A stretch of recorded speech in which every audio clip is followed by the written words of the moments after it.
Finally tonight, an update on our top story, a sex scandal in the Buffalo Catholic Diocese.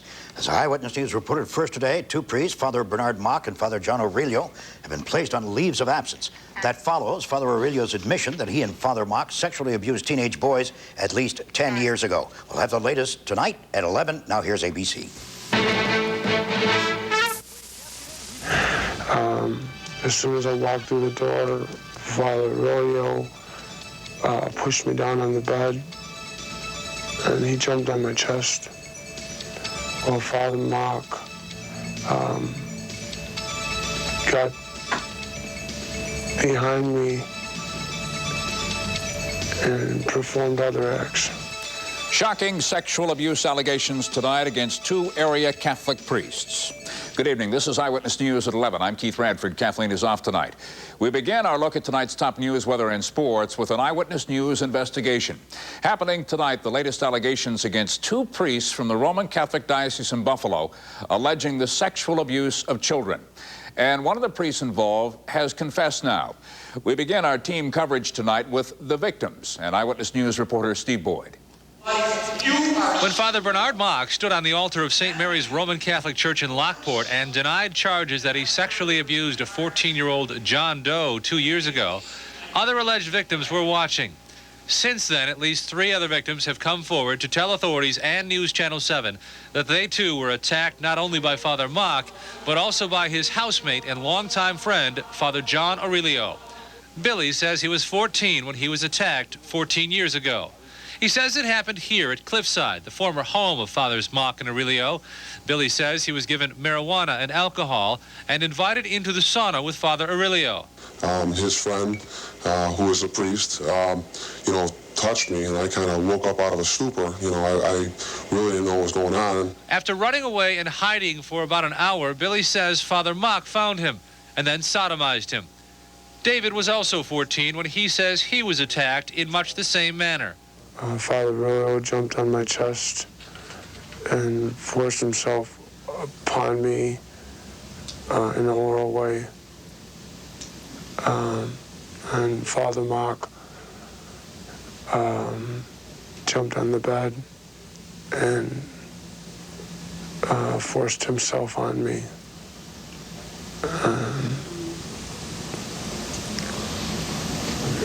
At that time, sodomizing me. Robert was luckier. At age 10 or 11, he remembers drinking whiskey with Father Aurelio and the priest trying to lure him into a sexual act. So I was fighting with him, and I went to the room on the left. That's what I recall. And there was a small bed in there, and he came in, exposed himself to me, was trying to get my pants down, wanted me to touch him, and I was successful in fighting him off. He was, for some reason he gave up on me. So, I was making like...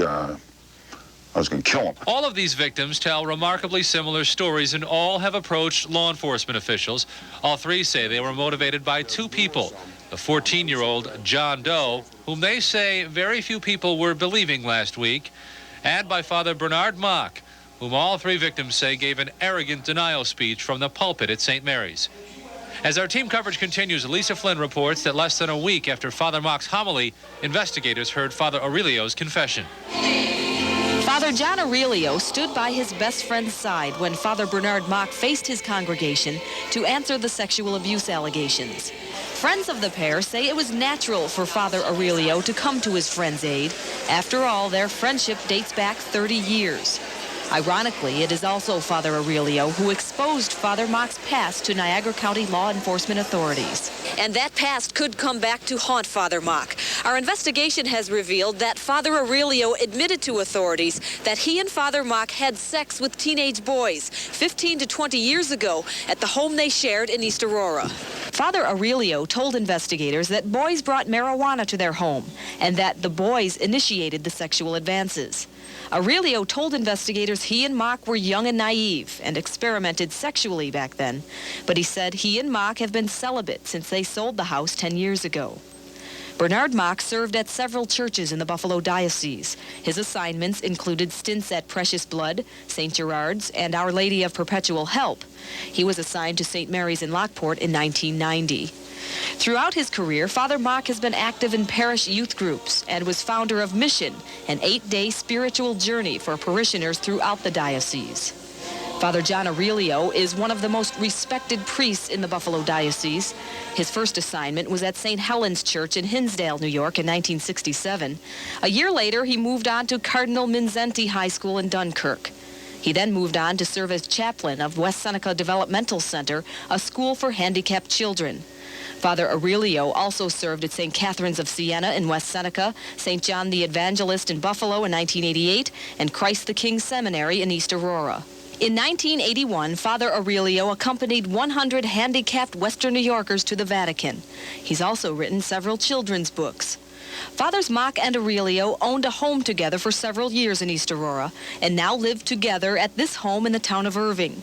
Just today, the bishop placed them on leaves of absence. In conjunction with the need for the diocesan investigation to continue to explore any new allegations that have surfaced, causes the bishop to realize that this is the best thing for all concerned. As recently as last night, Bishop Head appeared surprised to hear that other victims had come forward, accusing the pair of sexual molestation. Well, I can't tell you anything about this because I haven't heard who they are, what they are. They're just people without faces. We don't know anybody yet. But as this investigation expands, authorities in Erie and Niagara counties are waiting for more victims to come forward.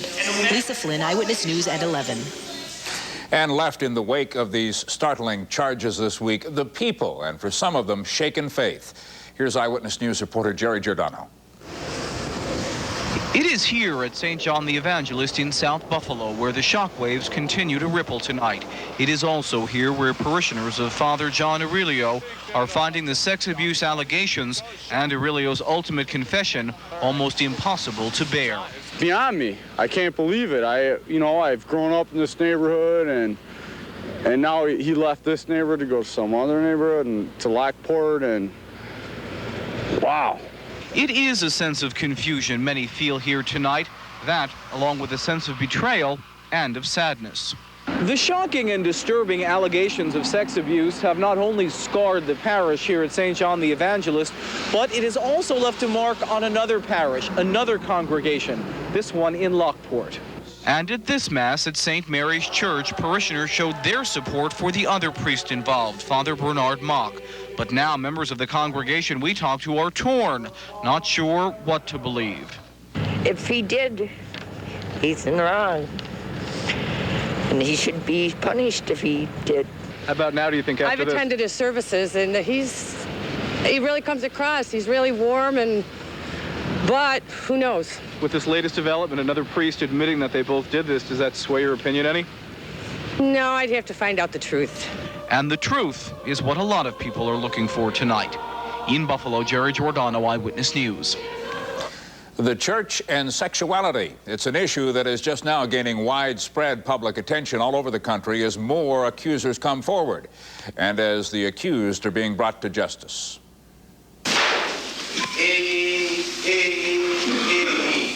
For ex-priest James Porter, Judgment Day came not in heaven as he preached, but in a Boston courtroom where he was sentenced to prison this month. He admitted sexually abusing 24 children nearly 30 years ago. It's believed Porter has more than 130 victims in 3 states, but most went beyond the statute of limitations. Silent for decades, victims are now unleashing a rage as fervent as any prayer, a litany of sexual abuse and shame. I live with the memory of this man, with his forearm around my neck, my face jammed into the carpet, my pants being pulled halfway down my legs. And when I would scream, he would put his hand over my mouth so no one could hear me. Today I'm heard. James Porter sexually assaulted me countless times, and each time he would chastise me by saying that what I had done was very bad and that God would punish me. if I told anyone. High-ranking priests have also been accused. The Archbishop of Santa Fe resigned this year after 5 women claimed he had sex with them as teenagers. The head of New York's Covenant House for Runaways resigned amid rumors of sexual and financial misconduct. Chicago's Cardinal Joseph Bernardine is being sued by a former seminarian who says therapy revived his repressed memories of abuse. I have never abused anyone, any place, any time, anywhere.